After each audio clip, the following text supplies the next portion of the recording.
Eu sou Mário Persona e essas são as respostas que eu dei aos que me perguntaram sobre a Bíblia. Mas vamos então a Colossenses capítulo 2, versículo 1. Porque quero que saibais quão grande combate tenho por vós e pelos que estão em Laodiceia, e por quantos não viram o meu rosto em carne. Aqui a gente já entende que Laodiceia era uma outra assembleia que ficava próxima de Colosso. Por isso que ele fala a respeito também dos que estão em Laodiceia. E inclui os que não viram, os que não tinham visto o seu rosto em carne. Então a impressão que dá aqui é que havia cristãos, havia irmãos que não conheciam Paulo pessoalmente, não é? Mas mesmo assim, ele combatia por eles em oração, como ele combatia em oração pelos que estavam em Laodiceia. E o motivo da oração, o motivo do combate, o objetivo do combate dele, era o do versículo 2, para que os seus corações sejam consolados e estejam unidos em amor e enriquecidos da plenitude da inteligência, para conhecimento do mistério de Deus e Pai e de Cristo. No capítulo anterior, ele havia falado no versículo 9, por esta razão, nós também, desde o dia em que o ouvimos, não cessamos de orar por vós e de pedir que sejais cheios do conhecimento da sua vontade em toda sabedoria e inteligência espiritual. O conhecimento é a matéria-prima. Nós buscarmos conhecer a vontade do Senhor. Depois nós precisamos de sabedoria para saber como aplicar esse conhecimento da vontade do Senhor. E inteligência espiritual para ter discernimento, porque às vezes nós não devemos usar de todo o conhecimento e às vezes nós usamos de todo o conhecimento que nós adquirimos. Então, conhecimento, sabedoria e inteligência espiritual são três coisas que devem estar sempre na caixa de ferramentas de todo cristão. Então, no versículo 2 de Colossenses 2, para que os seus corações sejam consolados e estejam unidos em amor e enriquecidos da plenitude da inteligência para conhecimento do mistério de Deus e Pai e de Cristo. Esse mistério inclui o conhecimento de Cristo como cabeça da igreja, que é o seu corpo. Então, essa ligação indissolúvel entre o corpo de Cristo, formado por todos os cristãos, e a cabeça que é Cristo.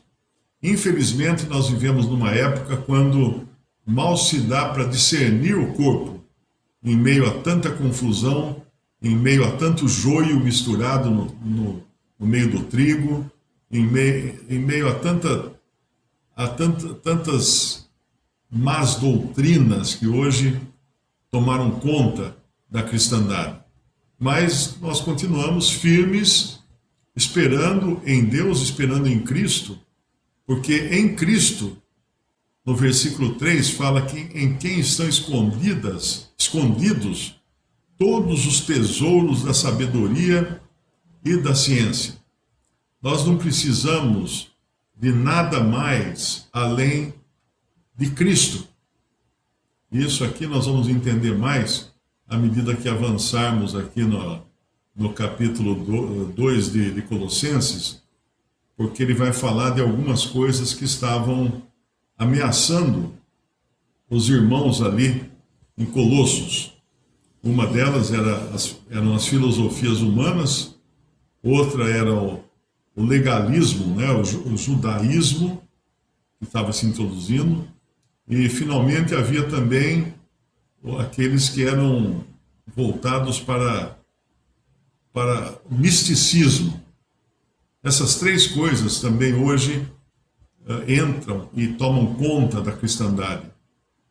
Filosofia humana está hoje disseminada no meio de todos os cristãos, muitos lugares onde se diz serem reuniões de cristãos, nada mais são do que espetáculos, shows de coaches, shows de palestrantes motivacionais, e nada tem de Cristo, nem do Evangelho, e nem das verdades relacionadas ao corpo de Cristo. Em outros lugares você vai encontrar tudo aquilo que tem a ver com judaísmo, e os judaizantes já estavam invadindo o cristianismo no início também. A gente vê muito disso em Gálatas, né? Gálatas, Paulo chama de um outro evangelho, aquele que estava sendo pregado entre eles. E finalmente nós estamos também hoje contaminados, né, como cristandade, com o misticismo, que aquela praga que surgiu no início dos anos do século XX, chamada pentecostalismo, fez um grande estrago no meio cristão. Voltando ao versículo 2, então, em quem, que é Cristo, estão escondidos todos os tesouros da sabedoria e da ciência. Estão escondidos de quem? Dos incrédulos. Estão escondidos da incredulidade. Porque a primeira coisa que se exige para conhecer os tesouros da sabedoria e da ciência é crer. É crer em Cristo. Por isso que muita coisa que nós falamos, o incrédulo simplesmente não entende. Simplesmente acha um grande engano e tudo mais. Eu tenho levado muita pedrada nos últimos dias porque eu resolvi falar sobre democracia, e que democracia não é algo vindo de Deus. E não precisa ter mais que 2 neurônios para perceber isso, porque a própria definição de democracia é que é o governo do homem, pelo homem e para o homem. Deus não entra em lugar nenhum dessa equação, né? Mas a cristandade está tão doutrinada e viciada e domesticada em democracia, até a eleição de pastores nas igrejas é feita por votação democrática.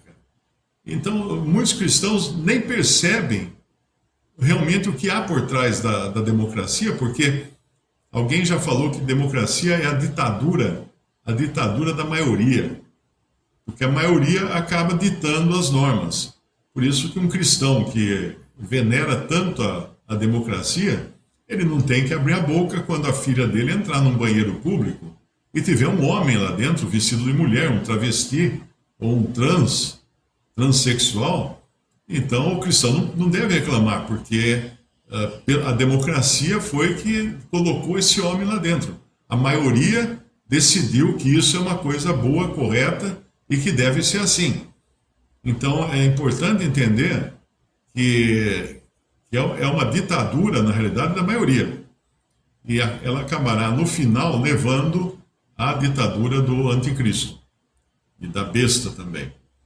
Mas levei muita pedrada e continuo levando. Todo dia tem comentários assim, maldosos, sabe, a respeito dos meus vídeos. Mas tudo bem, nós não estamos aqui para escolher um sistema político, porque o cristão é um estrangeiro nesse mundo.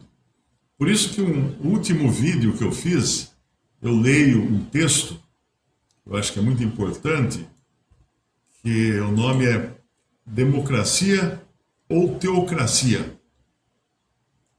de um autor chamado Agenor Pollock. Você encontra no meu canal o vídeo, eu gravei em vídeo, né? Eu gravei narrando o texto, e o texto escrito está no Manjar Celestial, manjarcelestial.blogspot.com. E ali ele deixa muito claro uma coisa, que nem o Senhor Jesus e nem os discípulos se envolveram em política. Se política é algo tão importante para o cristão, por que Cristo não se envolveu em política? Por que os discípulos não tomaram partido em política? Não são eles os nossos exemplos? Exatamente. Por isso que é importante entender que nós voltando aqui agora, deixa eu voltar para a nossa.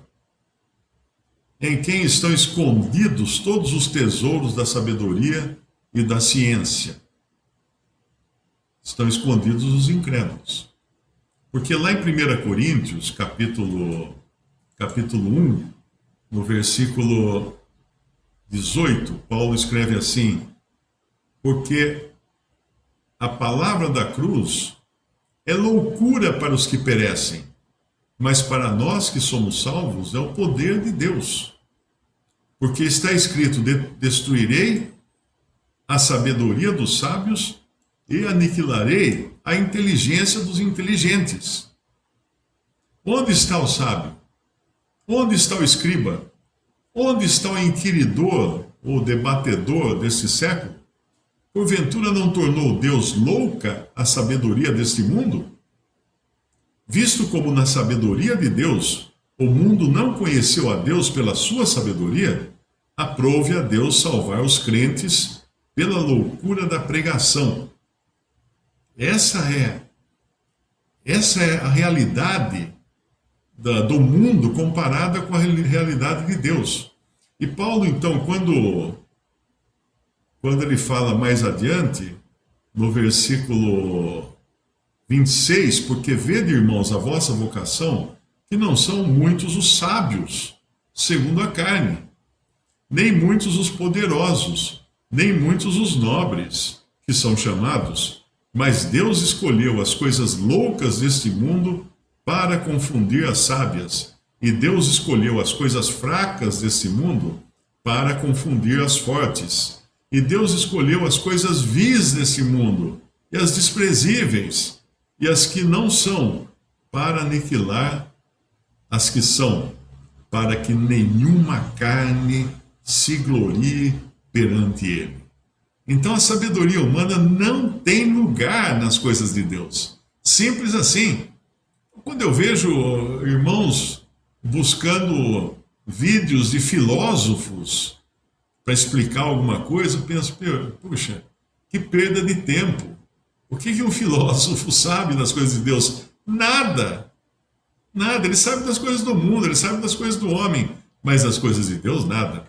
E no capítulo 2 de 1 Coríntios, nós vemos Paulo falar sobre a sublimidade de palavras ou de sabedoria. No versículo 1 ele fala: eu, irmãos, quando fui ter convosco, anunciando-vos o testemunho de Deus, não fui com sublimidade de palavras ou de sabedoria, porque nada me propus saber entre vós, senão a Jesus Cristo e este crucificado. E estive convosco em fraqueza, e em temor, e em grande tremor. A minha palavra e a minha pregação não consistiram em palavras persuasivas de sabedoria humana, mas em demonstração de espírito e de poder, para que a vossa fé não se apoiasse em sabedoria dos homens, mas no poder de Deus. Todavia, falamos sabedoria entre os perfeitos, não porém a sabedoria desse mundo, nem dos príncipes desse mundo, que se aniquilam, mas falamos a sabedoria de Deus, oculta em mistério, a qual Deus ordenou antes dos séculos para a nossa glória, a qual nenhum dos príncipes desse mundo conheceu, nenhum dos principais desse mundo conheceu, porque se conhecessem, nunca crucificariam ao Senhor da glória. Mas como está escrito, as coisas que o olho não viu, o ouvido não ouviu, ou seja, não são coisas que são acessíveis às faculdades humanas de percepção, né? Olho, ouvido, e não subiram ao coração do homem, são as que Deus preparou para os que os amam, para os que o amam. E mais adiante, daí ele vai falar, Deus nos revelou pelo seu Espírito, porque o Espírito penetra todas as coisas, ainda as profundezas de Deus. Porque qual dos homens sabe as coisas do homem, senão o Espírito do homem que nele está? Assim também ninguém sabe as coisas de Deus, senão o Espírito de Deus. Então, não busque, você não vai encontrar a sabedoria de Deus numa faculdade. Você não vai encontrar a sabedoria de Deus no ensino de filósofos, de professores, de diferentes conhecimentos. Nós não recebemos o Espírito do mundo, ele fala no versículo 12 de 1 Coríntios 2, mas o Espírito que provém de Deus para que pudéssemos conhecer o que nos é dado gratuitamente por Deus. As quais coisas também falamos, não com palavras de sabedoria humana, mas com as que o Espírito Santo ensina, comparando coisas espirituais com espirituais. E aqui ele mata a cobra. No versículo 14 de 1 Coríntios 2, ele diz: o homem natural. Quem é o homem natural? O homem não convertido, o homem ainda na sua carne, na sua natureza recebida de Adão. O homem natural não compreende as coisas do Espírito de Deus, porque lhe parecem loucura, e não pode entendê-las porque elas se discernem espiritualmente. Então não espere de alguém sábio deste mundo o conhecimento das coisas de Deus. Eu sempre me lembro de um livro que eu li falando de cristãos do século XIX, e aí ele dava um exemplo, o autor dava um exemplo de uma pequena cidade onde havia um juiz que era cristão. O juiz era o homem mais culto da cidade, o que tinha mais estudo, né, mais sábio, que julgava as causas no tribunal da cidade, e havia o padeiro. Então, durante nas coisas da cidade, nas coisas relacionadas ao governo da cidade, o juiz é quem ditava as normas. Mas quando eles se reuniam para ouvir a pregação da palavra de Deus e tudo mais, quem ensinava era o padeiro. Era o padeiro, que não tinha nenhum curso, nada, mas ele tinha o dom, e ele conhecia as coisas de Deus, porque as coisas de Deus você não recebe por meio de estudos humanos. Visite respondi.com.br. Também 3minutos.net. Baixe os e-books ou adquira os livros.